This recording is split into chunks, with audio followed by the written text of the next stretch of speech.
And we're live from the bunker. Hal Gill, your host.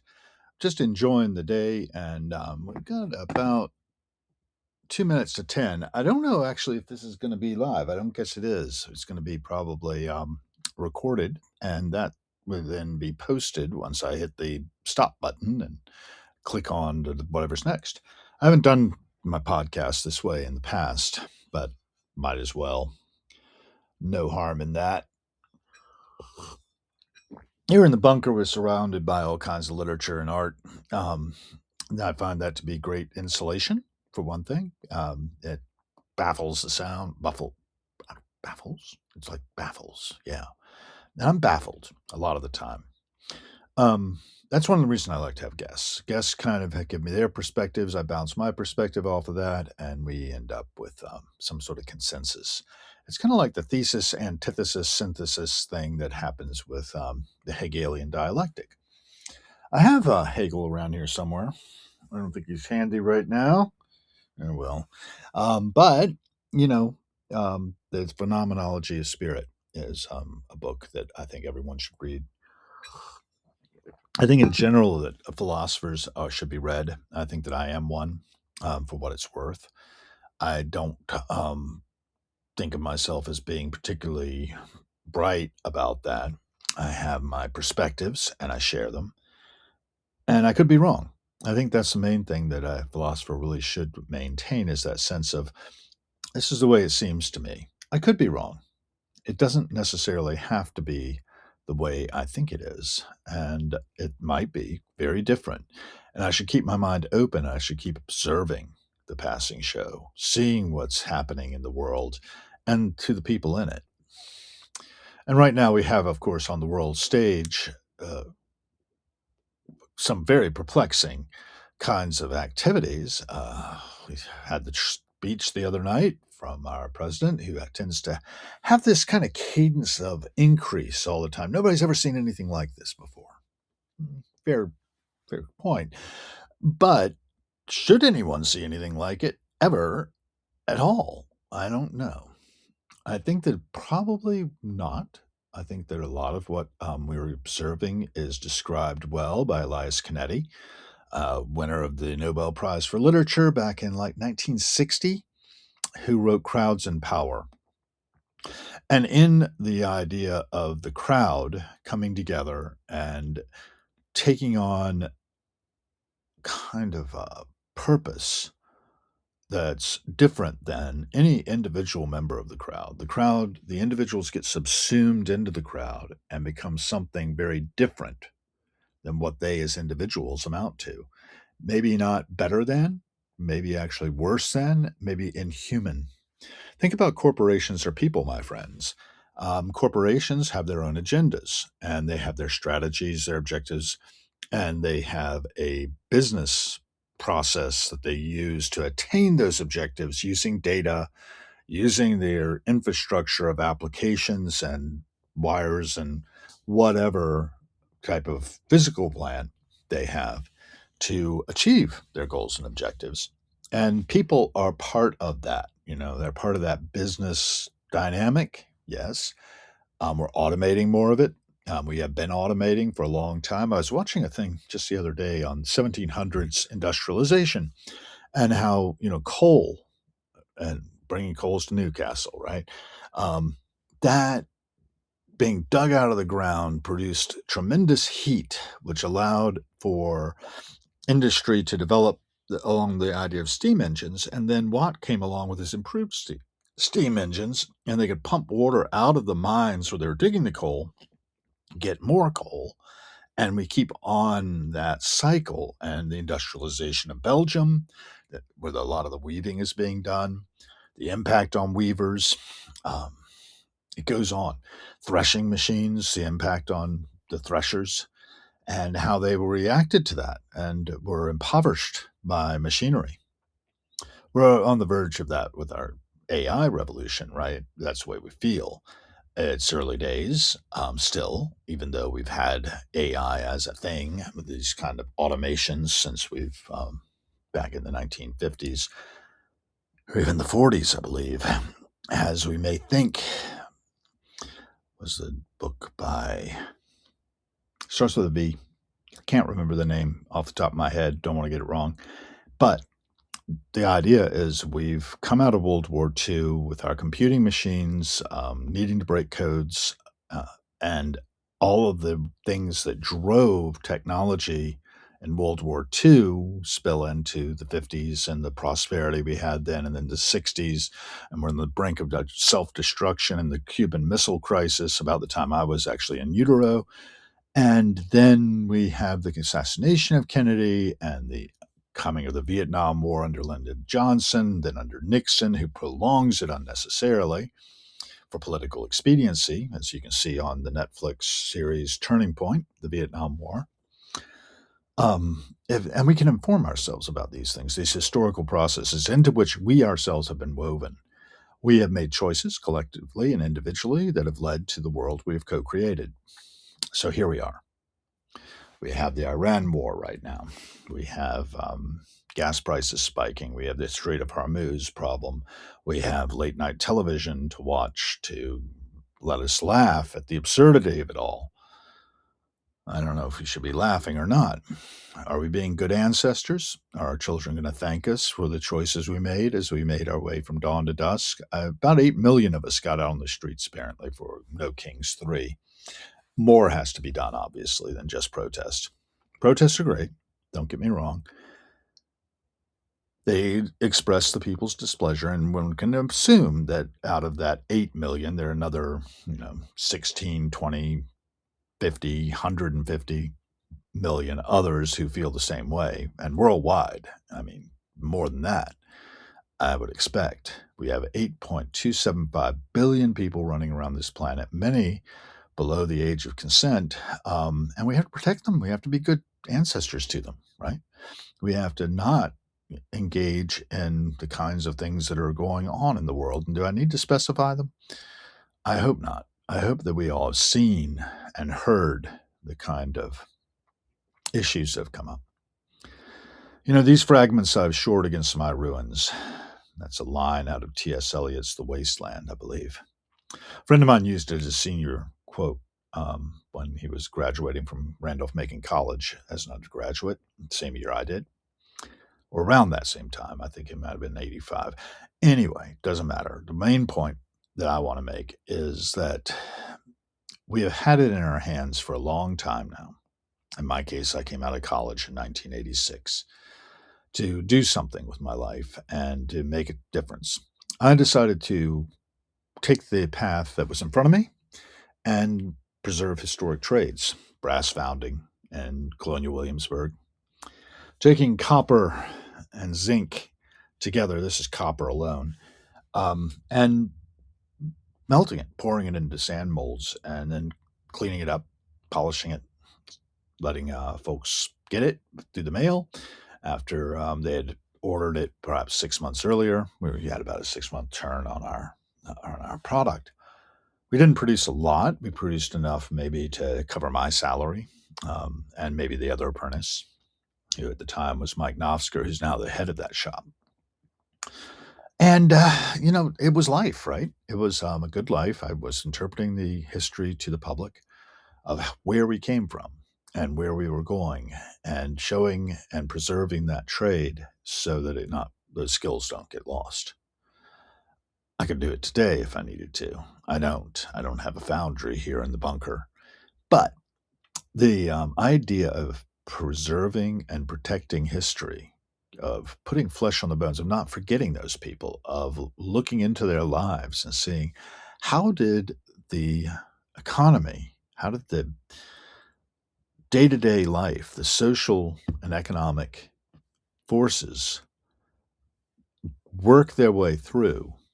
How did the political ideas of, say, John Locke get instantiated in my hometown, Colonial Williamsburg, very directly, actually? He recommended Williamsburg's establishment as one good town, right where the college was, put the state house there, get it out of Jamestown, down by the swamp.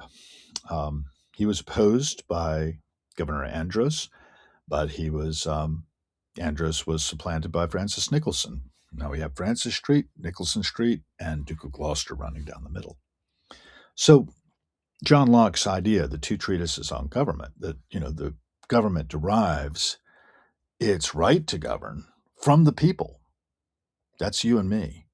This is something very important. Now, there's essays here on Harrowings about that my father wrote in the Colonial Williamsburg Journal, and how that developed in 300 years ago, plus 327 years ago was when Williamsburg was established as the capital, and then the Capitol building was built. The first sessions were held there, and you can read about those in those articles. They are behind the paywall, so you need to be a paid subscriber to get at them right now. But I might move them up into, free. Because why not? I've got 830 odd of you here as subscribers. 21 are paid subscribers who are therefore, part of the board of directors of the Harold B. Gill Foundation, LLC, established in September 2024 to preserve and protect the legacy of all three of us, Harold B. Gills, that have been around since 1907. My grandfather was born on January 16th.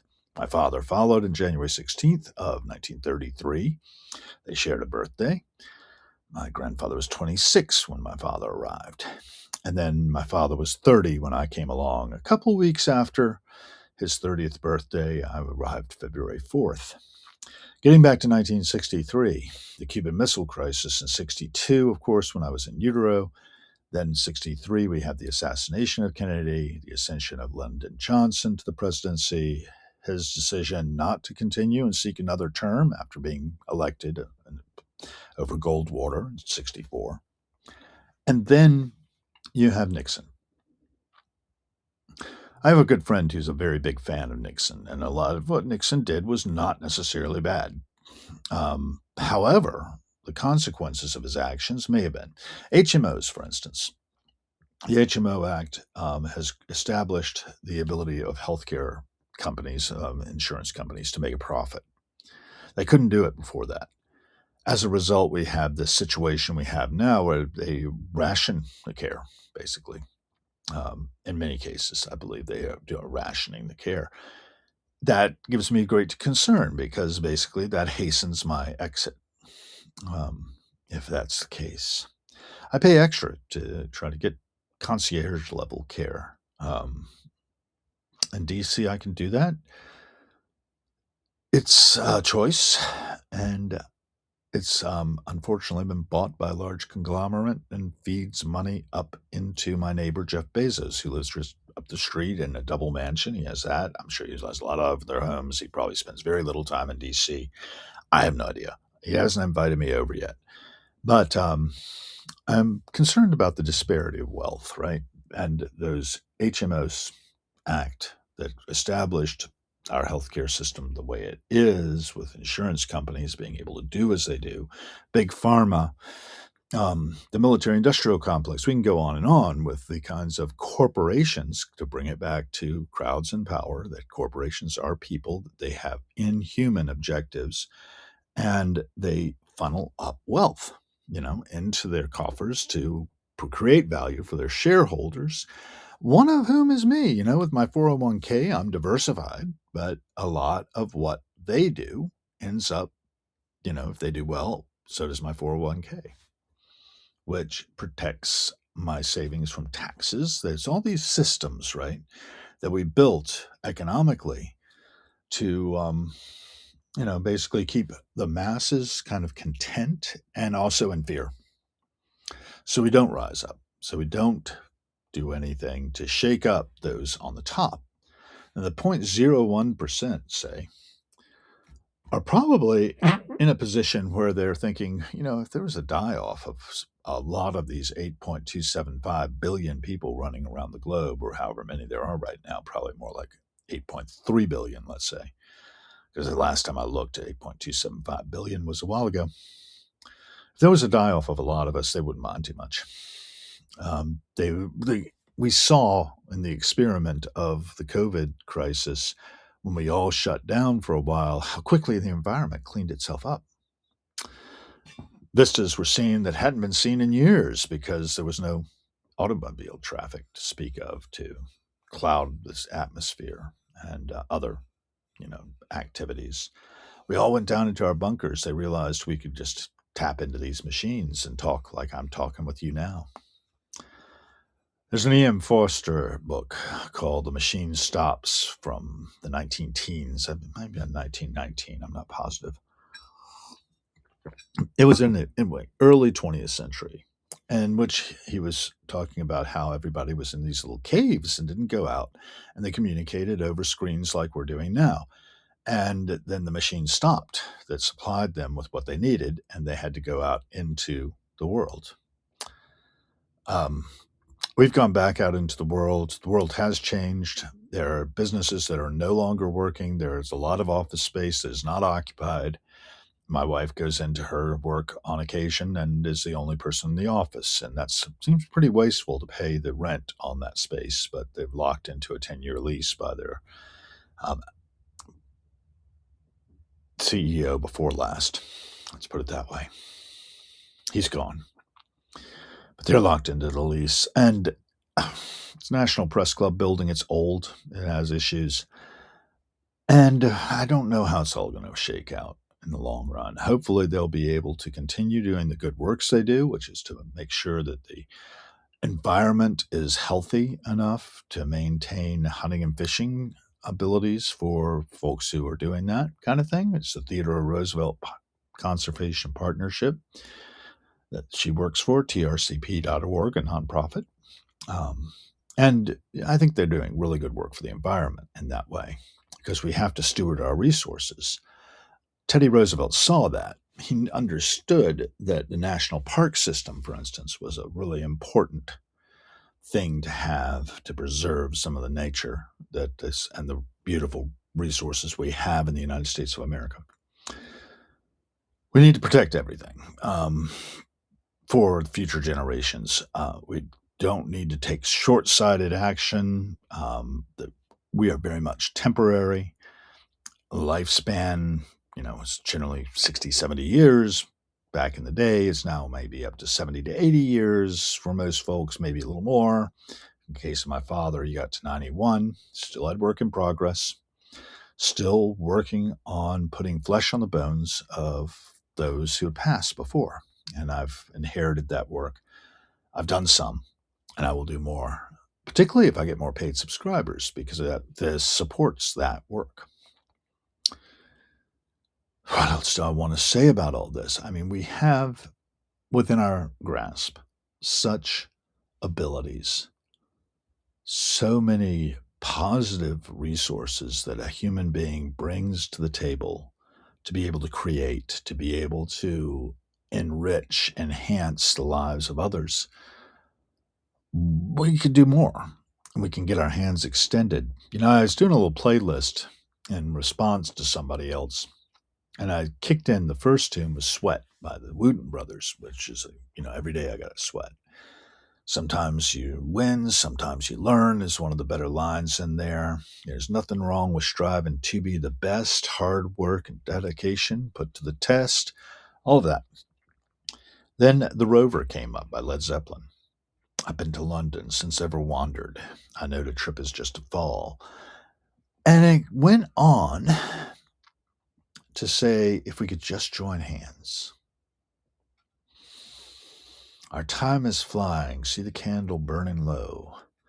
Is a new world rising from the shambles of the old? Well, a new world was rising in the 1700s from the shadows of the old, or the ruins of the old, or whatever that line is in The Rover. And it created the world that we've experienced for the most part. The industrialization pretty much reached its peak, or is reaching its peak. And now we're in the age of information, and industrialization is supporting that. It's transformed the world from one in, say, 1700, where just about all the work was individual and hand work. There wasn't as much machine work then. There was some. We had developed some machinery. But by and large, it wasn't a whole lot different than doing work in ancient Rome. We're getting better at some of the things. There were improvements. I'm not saying there weren't from Rome to 1700. Obviously, that's not true. But We went further in the 19th century. Standardization of parts, for instance, came up in America, and eventually you get the assembly line. Henry Ford is most famous for it, but I'm sure there were other examples in this kind of automation, streamlining of production. Taylorism, measuring the motions that workers had to do in order to do their jobs, and making men mechanized. We had numerous pieces of art generated. I like to point to Metropolis by Fritz Lang. And those foreshadowings actually are coming true now. The robot Maria and Metropolis being one thing that's just around the corner, if not already here at some level. And we have, depictions of this in popular culture too. The Unbreakable Kimmy Schmidt. There's a robot there that I forget the name of, Kiko or something like that. No, that's not right. Yuki or something like that. Anyway, the idea is that we fear being replaced by our own machinery. We fear our own technology. We fear many things, and we can be kept in fear that keeps us from connecting with each other, understanding each other, hearing each other's voices, being there for each other. I don't know. I do what I can with what I have. I'm probably limited. I definitely am limited, and I will be limited. My vision is not perfect. I wouldn't be wearing glasses if it was. And I know only a little. I can learn more from you, and we together can be more than the sum of our parts. I guess that if there's a point to this. That's what it is, and that we have an opportunity here and now to be the change we want to see in the world. Um, the old 10 years after song comes to mind. I don't know what to do, when it comes to changing the world, but I'll leave it up to you. But I won't just leave it up to you. I'm going to participate in this. I'm going to be out there doing what I can and serving. That's a big part of what I'm doing now, too. I'll talk a little bit about that. I took a job kind of on a whim.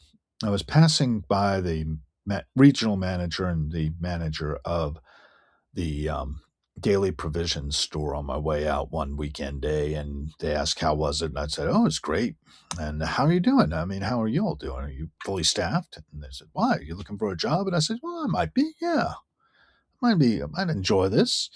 And I found out it's a lot harder than I thought it would be. It's tough work, but hey, it's what I can do right now, and I followed through, applied, got an opportunity to interview and then do a trail, and then was hired to be a part of the staff. And I'm doing the best I can with that. It's kind of fun. I do is a lot of watching and learning as well as running the cash register. That's a big part of it.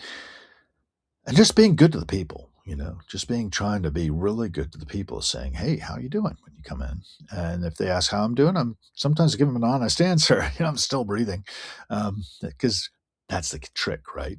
Just breathe as long as possible. People talk a lot about their spirituality. Let's turn it there. I know that it's not, generally advised in my culture anyway to talk about religion or politics. And I've talked about politics, so why not religion? Breathing, spiritus, breath. At any given moment, we're a couple of minutes from being dead if we stop breathing. We have a, autonomic system that'll keep it going. People sometimes pass out from hyperventilation when they're under stress and in anxiety attacks, right? If we just slow down our breath and relax the body, smile and relaxes the face, and then breathe out and say yes. A 2 minute, two in breath, out breath meditation of watching the passing show, realizing, it's temporary. Should be amazed that I'm here at all. And with that awareness, we can be so, what's the word? So much in awe of just the sheer miraculous nature of being. Doesn't matter what I believe, doesn't matter what I think or feel, really. It matters what I do. Breathing, spiritus, breath, very concrete kind of spirituality. Breathing. And therefore maintaining homeostasis, staying in the body and realizing that the body needs to be cared for.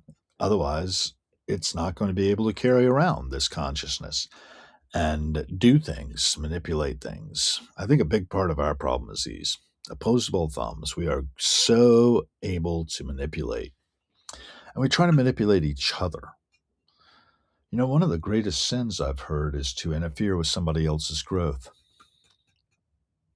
Stand by. My father was really good at that. He could watch us grow up and be there and want to help. But at the same time, he knew that we had to have our own struggles.